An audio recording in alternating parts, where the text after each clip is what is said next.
नमस्कार विद्यार्थी मित्रांनो, नवीन भागात आपण भेटत आहोत. Newton's law of gravitation. Okay, Newton's law of gravitation आपण इथे बघणार आहोत. बघा, दोन बॉडीज आहे. This is body M1 and this is body M2. Okay, न्यूटनने हा जो ग्रॅव्हिटेशनचा सिद्धांत आहे, न्यूटन्स लॉ ऑफ ग्रॅव्हिटेशन हा या बॉडी कन्सिडर करूनच मांडलेला आहे.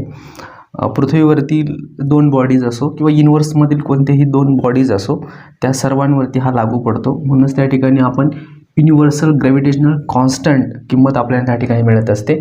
तर बघा, आपण कन्सिडर केलं this is body M1 and this is a body M2.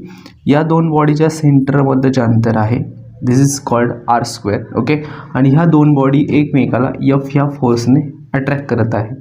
Okay, मग ज्यावेळेला दोन बॉडीज एकमेकाला F या फोर्सने अट्रॅक्ट करतात, त्यांच्यामध्ये R² इतकं डिस्टन्स आहे, त्यावेळेला न्यूटन महोदय काय म्हणतात की gravitational force between two bodies, या दोन बॉडींमधील gravitational force in the universe is directly proportional. तर त्या दोन बॉडींमधील ग्रॅव्हिटेशनल फोर्स हा युनिवर्समध्ये काय असतो, डायरेक्टली प्रोपोर्शनल असतो. कशाच्या? Product of their masses. त्या दोन बॉडीच्या प्रोडक्टच्या मासेसच्या काय असतो, तर तो डायरेक्टली प्रोपोर्शनल असतो. And universally proportional. बघा, product of their masses directly proportional to the product of their masses and inversely proportional to the square of its distance between them. त्यांच्या अंतराच्या वर्गाच्या व्यस्तानुपाती असतो. Okay, F is directly proportional to M1 and M2 and F is inversely proportional to the R². Force हा अंतराच्या व्यस्तानुपाती असतो. म्हणजे अंतर वाढलं तर फोर्स कमी होणार, अंतर कमी झालं तर फोर्स वाढणार. आणि डायरेक्टली प्रोपोर्शनल म्हणजे मासेस वाढले तर फोर्स वाढणार, मासेस कमी झाले तर फोर्स कमी होणार. आपल्याला ही मॅथमॅटिकल स्टेटमेंट मिळते, F is directly proportional M1 and M2 and inversely proportional R². Okay, त्यावरून आपण फॉर्म्युला मिळवला. डायरेक्टली प्रोपोर्शनलचा साईन काढून युनिव्हर्सल ग्रॅव्हिटेशनल कॉन्स्टंट आपण घेतलेला आहे G आणि M1 M2 upon R². Okay, मग ह्या Gची व्हॅल्यू किती येते तर 6.667 into 10⁻11 newton metre square kg⁻². हे युनिट कसं काय आलं तर युनिट इथून येत असतं बघा, लाईक दॅट. आपण R² जर इकडे आणला तर आपल्याला काय भेटणार, F इंटू R² आणि मासेस भागाकारामध्ये M1 M2 आणि त्या साईडला काय राहणार, कॅपिटल G. ओके, मग यावरून कसं काय हे निघणार तर फोर्स आहे. फोर्स कशामध्ये हे करतो आपण, न्यूटनमध्ये. हे बघा, न्यूटन. ओके, आणि R² आहे डिस्टन्स मग M² आणि मासेस kg, मग kg इंटू kg². मग हा kg² वर गेल्यावर -2 होणार, मग newton metre square upon kg². Okay, हे युनिट असं आपल्याला Gचं मिळत असतं. ओके, अशा प्रकारे हा सिम्पल लॉ होता. तुम्ही लक्षात ठेवू शकता. खूपच सिम्पल आहे, फिगरही सिम्पल आहे. M1 M2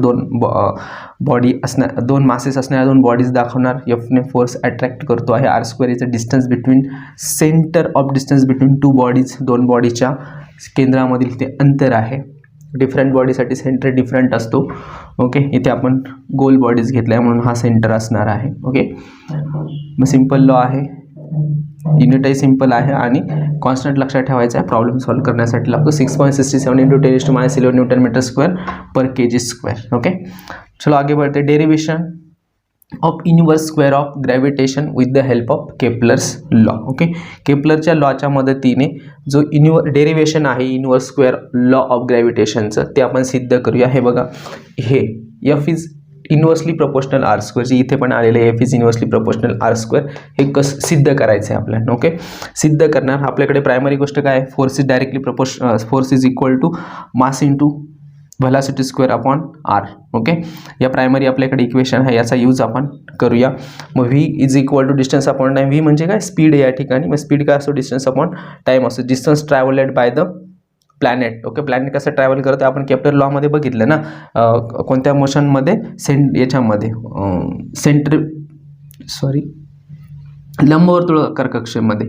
म्हणजे कशामध्ये, हा काय आहे, इलिप्टिकल पाथ, आठवत नव्हतं, इलिप्टिकल पाथमध्ये. मग त्यावेळेला त्याचं हे काय असणार आहे, 2π इतका अंतर असणार आहे आणि t काय असणार आहे, t is a time travel. Okay, periodic time.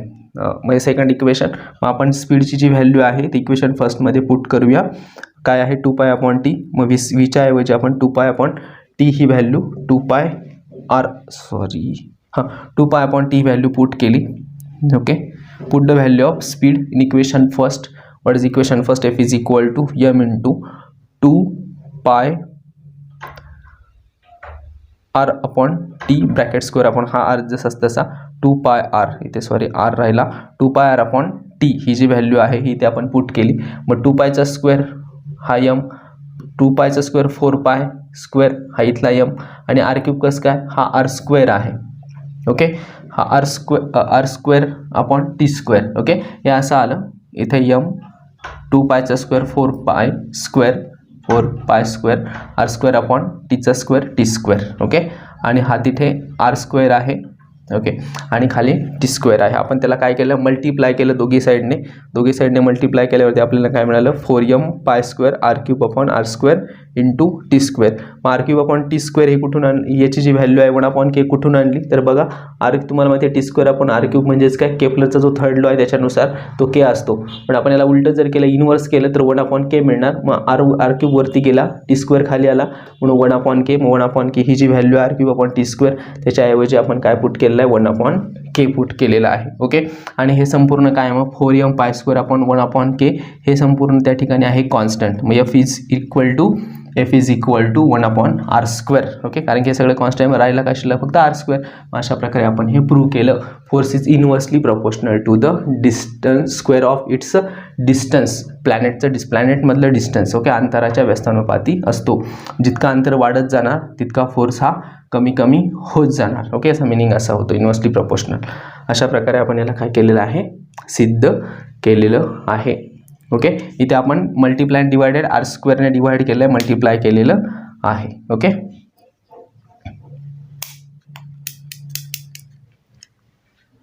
ठीक आहे, बघून घेऊ शकता, स्क्रीनशॉट घ्यायचा तर घेऊ शकता. अशा प्रकारे आपलं सिद्ध झालेलं आहे. पोस्टुलेट आपण म्हणतो त्याला. Thus, with the help of Kepler's third law, Newton concluded that the centripetal force acting on the planet must be inversely proportional to the square of the distance. Force is inversely proportional square of the distance. Okay, between the planet and the sun, and hence postulated the inverse square law of gravitation. Okay, inverse square law of gravitation. अशा प्रकारे हा law काय झालेला आहे, सिद्ध झालेला आहे.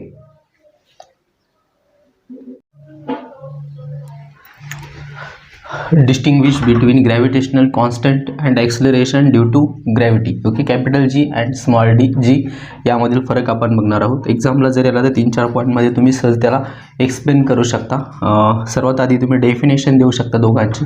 तर याची डेफिनेशन आहे, the gravitational force acting between unit masses. Okay, जो ग्रॅव्हिटेशनल फोर्स आहे तो कशामध्ये ॲक्ट होतो, युनिट मासेसमध्ये ॲक्ट होतो, kept at a unit distance. Okay, kept at a unit distance, एका विशिष्ट अंतरावरती ठेवलेल्या. म्हणजे फॉर एक्झाम्पल आपण ते बघितलं होतं ना, दोन बॉडीज आहे त्यांच्यामधील फोर्स ऑफ अट्रॅक्शन, हेच आपण प्रूव्ह केलं होतं. F is equal to capital G m1 m2 upon R square. Okay, मग आर स्क्वेअर इकडे जाणार.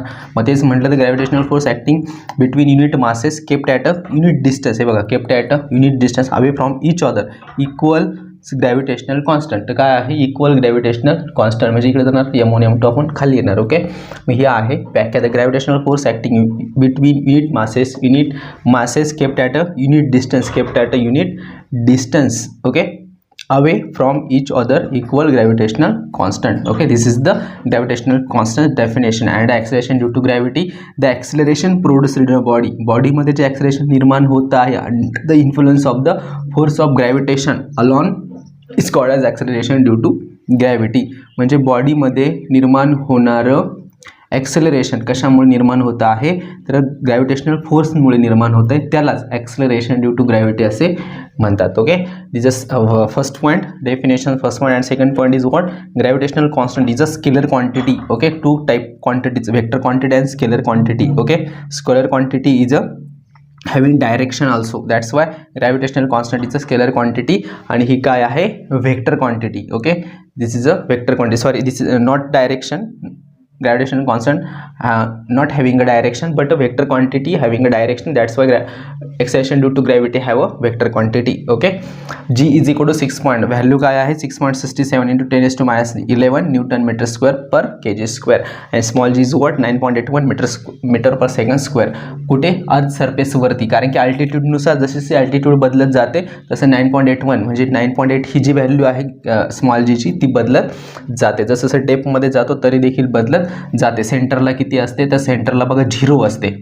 ओके, मग तसं इथं युनिवर्स याची जी व्हॅल्यू आहे ती कुठे सगळ्या ठिकाणी 0 नसते. ओके, नेव्हर 0 एनिवेअर, कुठेही 0 नसते कॅपिटल जीची व्हॅल्यू युनिवर्समध्ये, पण स्मॉल जीची व्हॅल्यू 0 असते कुठे अर्थच्या सेंटरच्या जवळ. म्हणून तर अल्टिट्यूडनुसार सुद्धा जीची व्हॅल्यू बदलत जाते. S unit newton metre square per kg square, याचं S unit metre per second square. Okay, अशा प्रकारे distinguish between gravitational constant and acceleration due to gravity constant, अशा प्रकारे हा डिफरन्स आपण बघितलेला आहे. ओके, स्क्रीनशॉट घेऊ शकता किंवा पॉईंट्स नोट डाऊन पण करू शकता. Okay, what is the difference between mass and weight of the of and object. Okay, important आहे मास आणि वेटमधला difference. Mass is the quantity of matter content in an object. ऑब्जेक्टमध्ये content असलेलं, okay, कशाचं content, quantity of matter. Okay, द्रव संचय म्हणजे mass असे होय. What is the weight. Weight is the force with which earth attract and object. Okay, असं बल की अर्थ काय करते आहे ते बलाने अट्रॅक्ट करते, म्हणजे ग्रॅव्हिटेशनल फोर्सने अट्रॅक्ट करते आहे.